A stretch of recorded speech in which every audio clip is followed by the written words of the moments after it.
सुप्रभात बच्चों। आज की हिंदी कक्षा में आपका स्वागत है और ये है आपकी हिंदी की पाठ्य पुस्तक पलाश।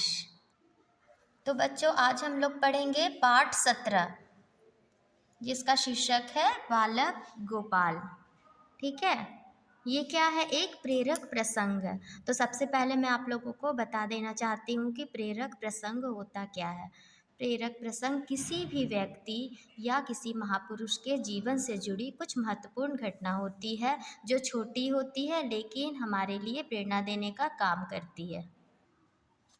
प्रस्तुत पाठ में सच्चाई का रास्ता अपनाने का संदेश दिया गया है। इस पाठ में कौन सा रास्ता अपनाने का संदेश दिया गया? सच्चाई का। ठीक है, तो चलिए हम लोग अब पाठ पढ़ते हैं।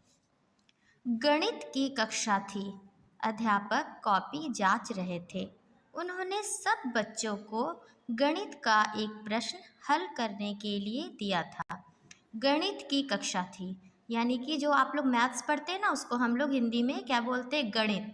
ठीक है, अध्यापक तो आप लोग जानते ही हैं कि शिक्षक, टीचर्स, वो कॉपी जांच रहे थे। उन्होंने सब बच्चों को गणित का एक प्रश्न हल करने के लिए दिया था। हल यानी होता है सवाल का जवाब, जैसे आप लोग मैथ्स में क्वेश्चन सॉल्व करते हैं ना, वही। अध्यापक ने पाया कि किसी भी बच्चे का उत्तर ठीक नहीं था। जब उन्होंने गोपाल की कॉपी देखी तो पाया कि प्रश्न का उत्तर सही था। अध्यापक जी प्रसन्न हो गए और गोपाल की प्रशंसा करने लगे। ठीक है, गोपाल की कॉपी जब अध्यापक ने देखी तो उन्होंने पाया कि उसका प्रश्न का जो उत्तर था वो बिल्कुल सही था और बाकी बच्चों ने जो उत्तर दिया था वो ठीक नहीं था। तो अध्यापक प्रसन्न हो गए, खुश हो गए और गोपाल की प्रशंसा करने लगे, अर्थात बड़ाई करने लगे। जब आप कोई अच्छा काम करते हैं तो आपकी भी बड़ाई होती है ना। अपनी प्रशंसा सुनकर बालक गोपाल का चेहरा रुआंसा हो गया। उसकी आंखें डबडबा गईं।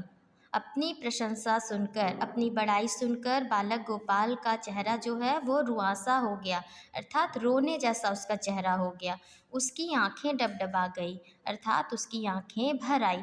जनरली होता क्या है कि जब आप अपनी प्रशंसा सुनते हैं तो खुश हो जाते हैं, लेकिन यहाँ क्या हुआ कि बालक गोपाल का चेहरा रोने जैसा हो गया और उसकी आंखें भर आई। अध्यापक ने सोचा कि शायद खुशी से इसकी आंखें डबडबा गई हों। उन्होंने गोपाल को अपने पास बुलाया और उसकी पीठ ठोंकने लगे। अध्यापक ने सोचा कि शायद गोपाल को इतनी खुशी हुई कि उसकी आंखें भर आई, तो उन्होंने क्या किया कि गोपाल को अपने पास बुलाया और उसकी पीठ ठोंकने लगे। पीठ ठोकने का अर्थ क्या होता है? शाबाशी देना। पर यह क्या? बालक गोपाल तो फूट फूट कर रोने लगा। गोपाल को रोता देखकर अध्यापक हैरान हो गए। तब उन्होंने आश्चर्य से पूछा, बेटा, तुमने तो प्रश्न का सही उत्तर दिया है, फिर भला क्यों रो रहे हो? गोपाल को रोता देखकर अध्यापक हैरान हो गए, आश्चर्य उन्हें हुआ और उन्होंने आश्चर्य से पूछा कि बेटा, तुमने तो प्रश्न का सही उत्तर दिया, तो भला रो क्यों रहे हो? गोपाल ने सुबकते हुए बताया, गुरुजी, मैंने अपने आप इस प्रश्न को हल नहीं किया है, मेरे भाई ने इसे हल किया है। गोपाल ने सुबकते हुए बताया। सुबकने का अर्थ क्या होता है? धीरे से रोना। उसने धीरे से रोते हुए सच बता दिया कि उसने इस सवाल को हल नहीं किया है, बल्कि उसके बड़े भाई ने इसे हल किया है। कक्षा के सब बच्चों ने अपनी अपनी सांसें रोक ली थीं। सब समझ रहे थे कि आज तो गोपाल को अपने किए की सज़ा अवश्य मिलेगी, उसे खूब मार पड़ेगी। तो सभी बच्चों ने क्या सोचा कि अरे, आज तो गोपाल को मार पड़ेगी, क्योंकि उसने अपने प्रश्न का जो हल अपने भाई से करवाया है। तो सभी ने सोचा कि आज तो इसे मार पड़ेगी। जनरली ऐसा बच्चे सोचते हैं। अध्यापक क्षण भर चुप रहे। फिर उन्होंने गोपाल को अपने गले से लगा लिया।